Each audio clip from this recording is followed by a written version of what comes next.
This is my Pelican carbon filtration system here, and this is the PC-600 model. This was plenty big enough for just two people living in a house. Actually, it's more than enough. I've had this for 7 years now, and for the first 4 years I did not have a PostFilter, and in this video I want to tell you why you should consider installing a PostFilter, which is right up there. So first, before we do that, let me talk about how I have mine set up, because some people might want to know. So water comes in through the main, there's a shut-off valve here, and then here it tees off. This is a bypass. All of this here goes to my outside water spigots. I have it split off here. I redid all my plumbing, so all of my outside water spigots, I think there's 4 or 5 of them, plus a line for the garden. Those are full pressure unfiltered lines. It goes up through here, past that, hits a pressure reducer. I have this set to 53 PSI. I even have it written down there just so I didn't forget. Then it goes into the PreFilter. Some people think, or at least one person has commented on one of my videos saying, oh, this is supposed to be a PostFilter, when that is completely bogus. It's a PreFilter. If you did not have a PreFilter, this is a 5 micron by the way, you would clog up your carbon tank pretty quickly. You need to filter out sediment. I have a city supply, so my lines aren't really that dirty.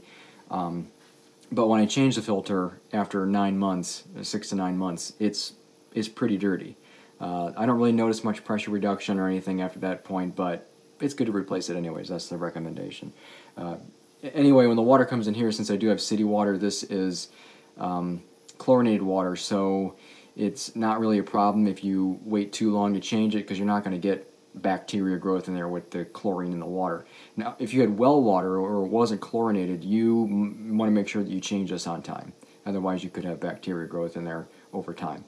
So it comes out of the PreFilter, comes in through the line, comes in through these bypasses. This is part of the system. When you need to change the tank here, you just flip these here, and then this shuts the water supply off to the tank, and then you can still use the water in the house when you're changing the carbon in the tank. But right now they're not set in the bypass mode. It's flowing into the tank. It goes through a dip tube all the way down to the bottom, and then it comes out the bottom and then has an upflow design. This keeps the carbon fluffed so that you don't get passageways where the water goes through it and doesn't get filtered as well through the carbon. That's what an upflow design is. Now, don't get this confused. This doesn't mean that the water is just barreling through here. I think, if I had to guess, there's probably at least 5 or 6 gallons of water inside this whole canister at any given time. Probably closer to 4 or 5. But this is only filled about 3/4 of the way up, about here with carbon, maybe down here-ish, because I've already changed it once myself, because that's how I know that. So it upflows here, and there's always water, just a cavity of water sitting on the top. And when water is flowing through here, it's barely coming up at any significant rate. So it's not like you're just throwing carbon up through here. So what happens is you have dust within carbon. I mean, there's a lot of carbon in there, and you're going to have a certain amount of dust that's in there, and it's not all going to come out at once. It's going to come out over time. So it comes out through the top here. There's no filter in the top of this tank here. I think there might be a screen to filter out really large stuff, but if you had a filter up here, it would clog. You can't put a filter on top of a carbon tank, unless it was solid carbon, but I don't think they make them. I've never heard of that. So it runs out through here, comes up through this line, and then it goes into my PostFilter. This is just a large sediment filter. This is a cheap filter. I'll leave a link up here if you're interested, or not up there, down in the description if you're interested in this particular filter. I believe I got this from Lowe's. It's not expensive. The filters are cheap to replace, but this is necessary. Then it comes out and goes into the rest of my house, and there's a valve there, so when I change everything I don't have water flowing back down. So anyways, I'm going to take this off, and we're going to take a look and see what it looks like after 2 years of not changing this out. Now you can see here, this is when I installed it, 2017, and then I changed the filter at about, or a little over a year later, and there was carbon dust in the filter. And then I haven't changed it since, and actually I just wrote it down here. Surprise, surprise, I already did this. But let's take a look at what that carbon filter actually looks like after 2 years of not changing it. Okay, so here is the filter housing after it's been removed, and we're going to take a look at this filter here. I've already dumped a little bit of water out in this bucket just so we can take a look at it. But take a look at this filter. It is completely black. It's supposed to be white, pure white. It is completely black. This is all carbon dust, okay? This is the stuff that's going to come out of the carbon tank.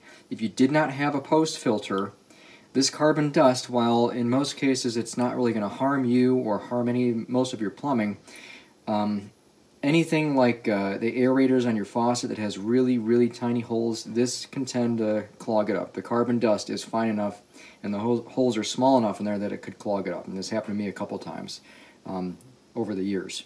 You'll see the carbon dust or even carbon granules in the back of your toilet tanks too. But I just wanted to show that. So this doesn't mean that there's anything wrong with the carbon tank itself. Now, if you had a filter on the tank itself to prevent any dust from coming out, well, obviously it would get clogged. So you could not put a filter on the tank itself. So this is my recommendation, is just to get a post filter like this. And you can see here, even at the bottom of this, there's not a lot, but if I look down inside here, that's carbon granules. So that's not really the dust, that's just the heavier sediment stuff. That's not a whole bunch. Initially there would be more coming out if you replace the carbon in your tank or if it's a new tank. But remember, this here hasn't been replaced in 2 years, so this is cumulative over that time. And I didn't replace this filter for a year after I installed it, so I had all the opportunity to get any loose stuff out of that tank. So we'll dump that out there. So it's not really that bad, and like I said, there's nothing wrong with the filtration system, and that's going to happen with just about any carbon tank. You're going to get some amount of very, very fine dust that comes out of the tank. It's just impossible for it to not happen.